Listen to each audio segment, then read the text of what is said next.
今天带大家来蓝莓园采蓝莓。我们今天来到的地方是 Richmond 6号路的 James Hall Organic Blueberry Farm。明年要早一点来摘，因为今年前一阵太忙了，现在已经8月20几号了，所以呢，蓝莓都变好小颗了。但是这是有机的。每年7、8月，在温哥华是蓝莓的盛产季节。因为这里有纯净的水质、洁净的空气，还有肥沃的土壤和温和的气候，它为蓝莓创造了完美的生长环境。我想住在温哥华是很幸运的，因为这里出产世界上最健康、最好吃的水果——蓝莓。除了采蓝莓，也要跟大家分享我制作我家的低碳有机的蓝莓酱。在制作蓝莓酱之前，首先要先将待会要装的瓶子洗干净。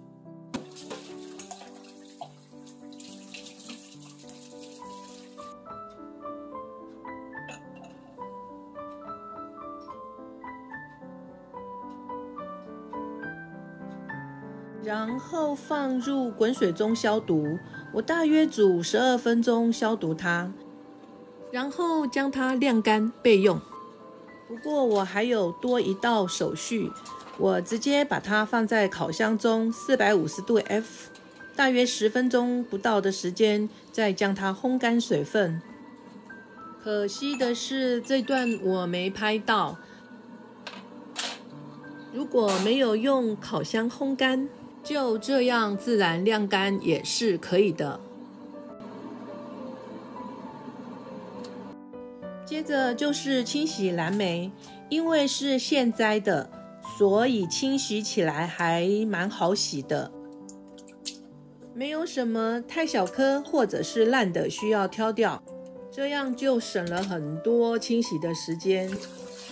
我今天总共做了18磅蓝莓，每年都是做这么一大桶，可以分赠给亲朋好友，那我们家可以吃1年。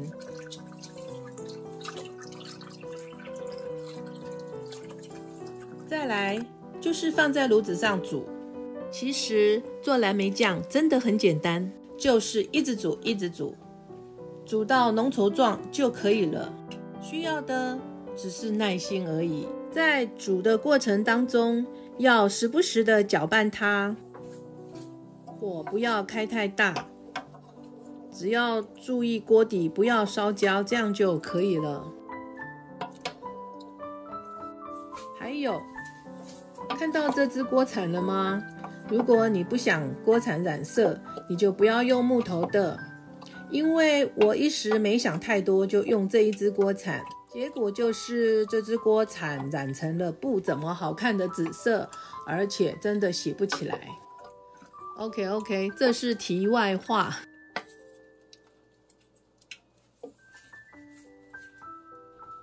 煮到画面上这个程度，就可以加糖和柠檬了。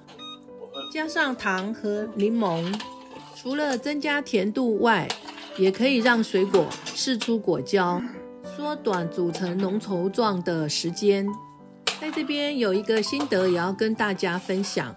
去年其实我做蓝莓酱是没有加糖的，它一样也可以做成果酱，只是你煮的时间会比较长。因为怕胖和怕糖尿病上升，所以选用椰子糖和罗汉果糖。因为蓝莓是深色的，所以加椰子糖并不会影响果酱的色泽。现在画面上的就是椰子糖，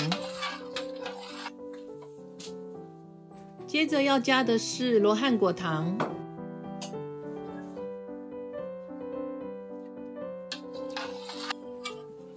现在倒入的是柠檬汁，都加完之后，就是等待它变成浓稠状，慢慢的煮，慢慢的熬咯。现在看是差不多已经蛮浓稠了。目前为止，我应该是有煮了大约3个多小时。来来跟大家分享我如何测试它变成浓稠状了没有。就是放一个盘子在冷冻库，从冻箱取出后，将冰冷的盘子上滴入一些蓝莓酱，然后在盘子上用手化开，只要它不会又凝聚在一起，就表示这个果酱已经煮完成了。最后就是趁热装罐，我通常只装8-9分满，因为等一下要留空间倒扣抽真空。全部装完之后，盖上盖子，要准备入锅煮成真空状。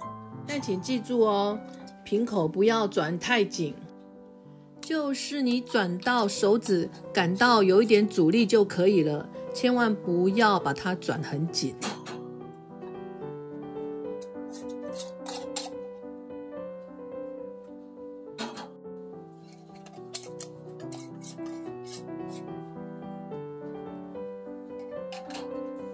水滚后，将蓝莓瓶放入水中，水要淹过蓝莓瓶口，约煮10分钟左右就可以了。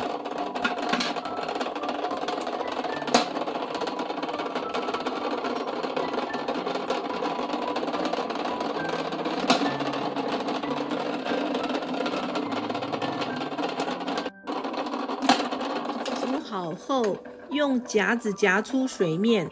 当果酱拿出来时，你会听到瓶口“嘣”的一声，表示里面已经是真空的状态了。这个时候再将盖子转紧就可以了。大家可以看到我将瓶子倒扣过来，其实用意是趁热的时候将它倒扣，是防止空气进入瓶内，确保它真空的状态会更好。这次18磅蓝莓共做了18瓶250毫升和3瓶500毫升的果酱。不晓得大家喜不喜欢今天的分享？有任何问题，可以在留言区留言跟我一起讨论。你们的支持就是我继续做影片最大的动力。别忘记帮我订阅、按赞、分享出去，还有就是要开启小铃铛，这样子就可以收到我为大家制作的下一部影片。谢谢大家，拜拜。